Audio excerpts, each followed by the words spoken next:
Hi guys, Serena here with Bob's Red Mill, and today I am in the kitchen making gluten-free focaccia. I am going to use my brown rice starter and the Bob's Red Mill gluten-free all-purpose blend.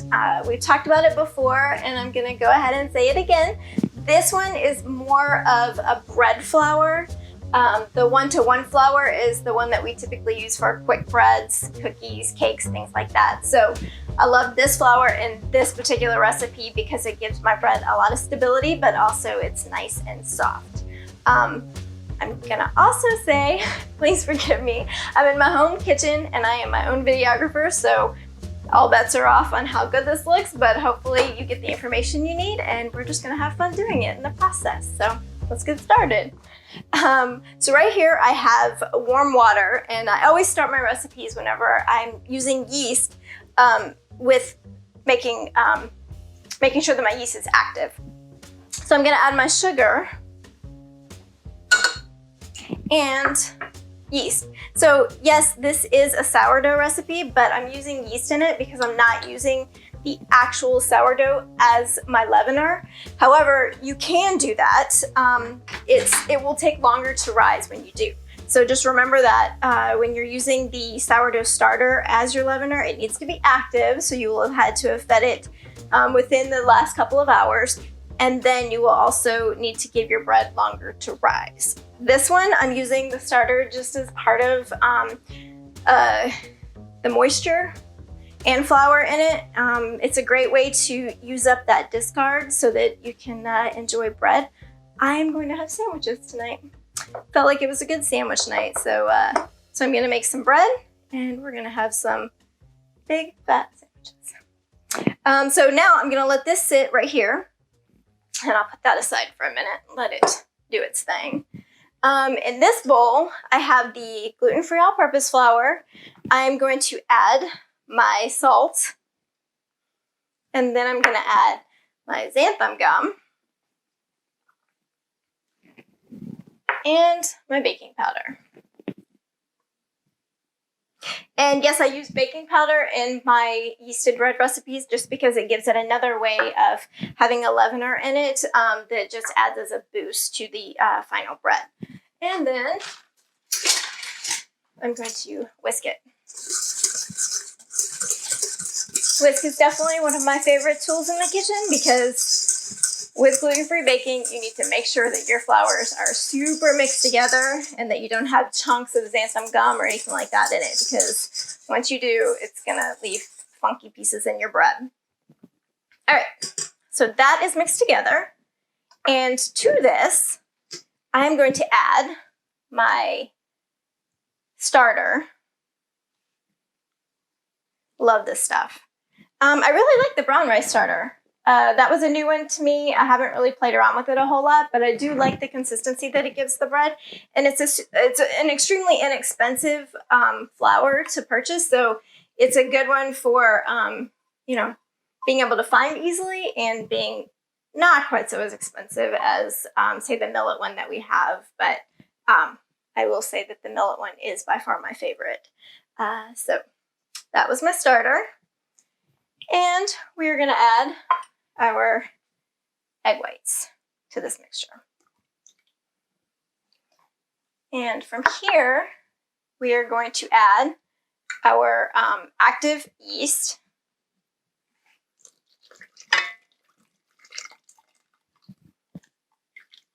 This comes together very quickly, and I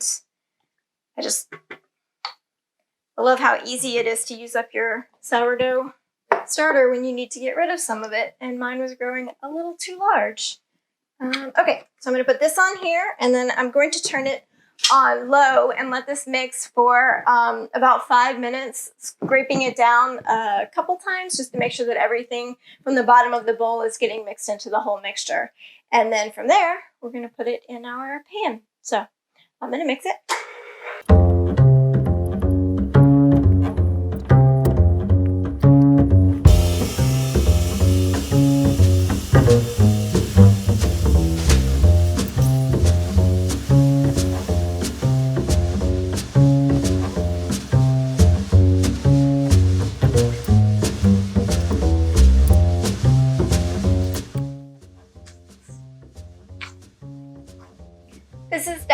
one that you can mix by hand. I will say that I'm personally not a fan of mixing my gluten-free breads together by hand, just because it's so sticky, and you need it to be sticky because gluten-free flours need more, they need more water to them, so more liquids, just because those flours are gonna soak up a lot of that water.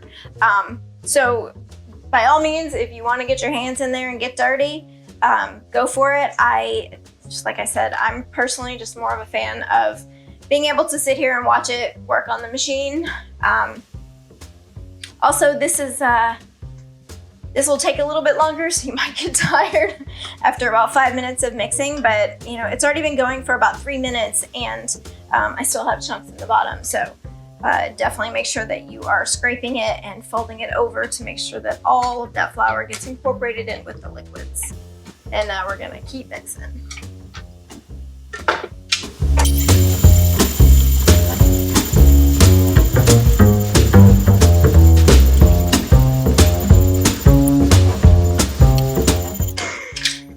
Okay, this is exactly what you're looking for. I want to show you the insides. Let me pull this off. And my brain tried to do something that my body didn't want to do. Okay, here we go.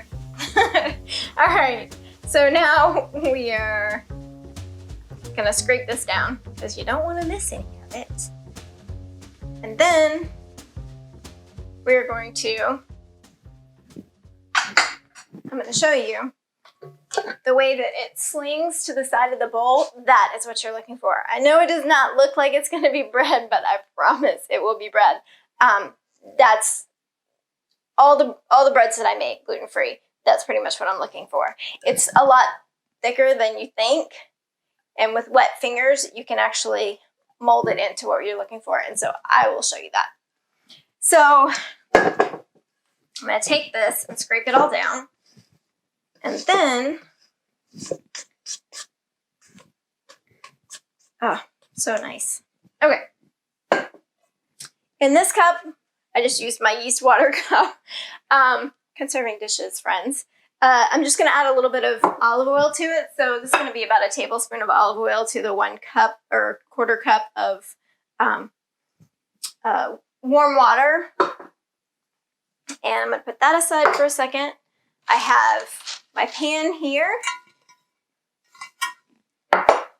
And I have my parchment paper. Have I ever told you guys about this? Because this is a really good thing that I do. It saves me. It saves dishes. It's easy release. It's fantastic. So I just take my parchment paper and crumple it up. That way I can easily mold it into what I'm looking for shape-wise. Seems weird, but it actually does work. So now I can press it in and it holds its shape to the side. See?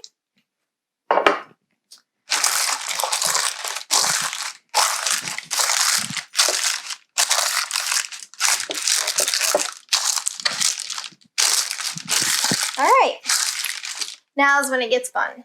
I'm gonna move this back, and move this over so you can see what I'm doing. So now I'm gonna take my dough and I'm gonna pour it in. You're looking for like a super wet pizza crust kind of consistency.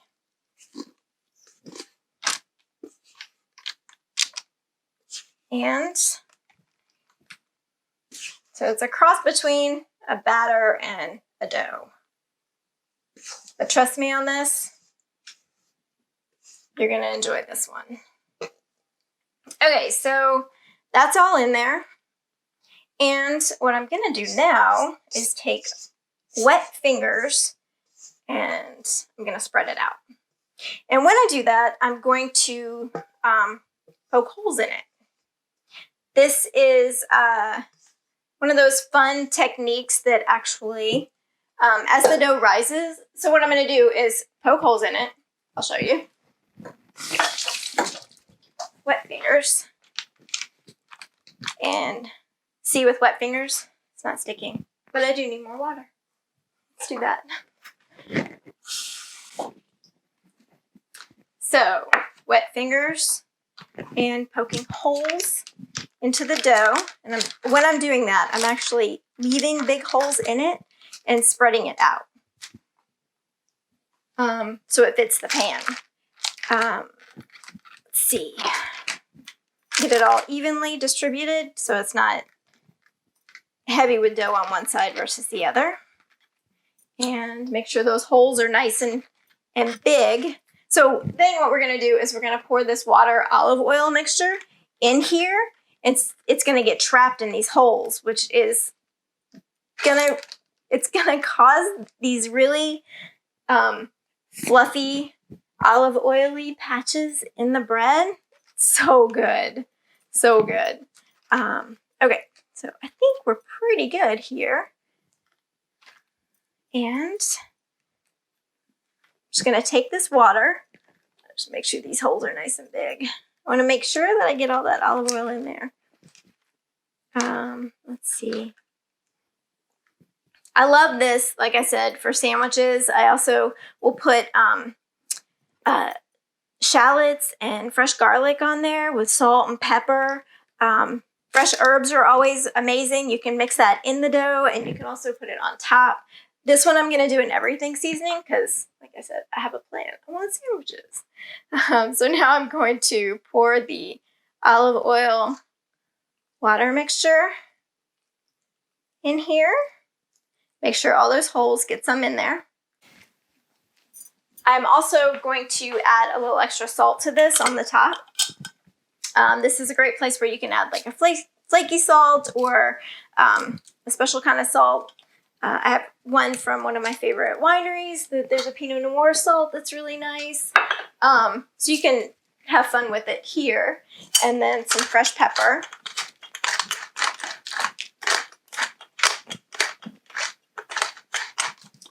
And then right before it bakes is when I'm going to put my everything seasoning on it. But for right now, what we're going to do is we're going to take this and we are going to cover it with a cloth. And I'm going to put this in my oven with the light on, with the oven turned off, and let it rise for about an hour to 2 hours. It depends on how warm it is in your kitchen, in the oven. So anyway, I'm going to put this in the oven, let it rise, and it will double in size, and then we'll bake it off. All right, see you in a bit. All right, we're back. Bread has risen. Look at this. Oh, I'm so excited. A towel pushed over my... No! Check it out. See how much that rose? See the dimples in it and how the olive oil is sitting in there? It's bubbling. It's actually bubbling. All right, so now I'm going to take some everything seasoning. And I'm going to just sprinkle that on top. Just gives it a nice, crunch. Some nice seasonings to it. Perfect for sandwiches. Good egg sandwich. Really, really good with this. Okay.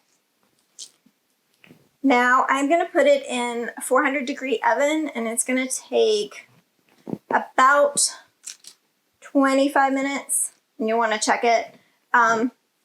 Yeah, it'll be nice and golden brown. Ready to go. Okay, we're going to do that, and we'll see you back. All right, friends. Bread is out of the oven. It took about 25 minutes, so not too terribly long.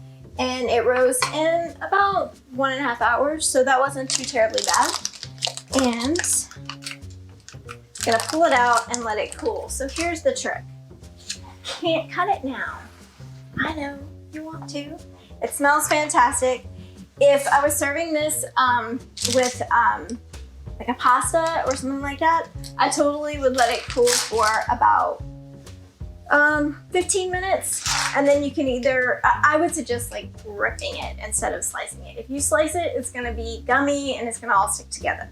So especially with the gluten-free breads, you wanna make sure that they cool completely before you slice them, because otherwise all of the gums in the flour, the xanthan gum that we added, it's gonna all clump together and it's not gonna be what you're looking for. So I'm gonna let this cool.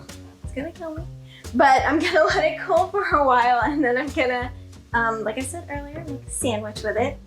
And also don't forget that you can let this rise and use your sourdough starter. Just make sure that it is fully awake and ready to be used as your yeast. Again, I like to use active dry yeast in there for this one, just so that I can use it as a way to use the discard from my starter. Oh, yeah, that starter. This is Mama. That's what I call her. She's the mother of all my breads now. So just make sure that you let it cool completely, and yeah, you can enjoy some focaccia, some nice, delicious sandwiches. So if you have any questions or you need help with any other ideas for using your sourdough starter, let me know. But until next time, I'll see you later.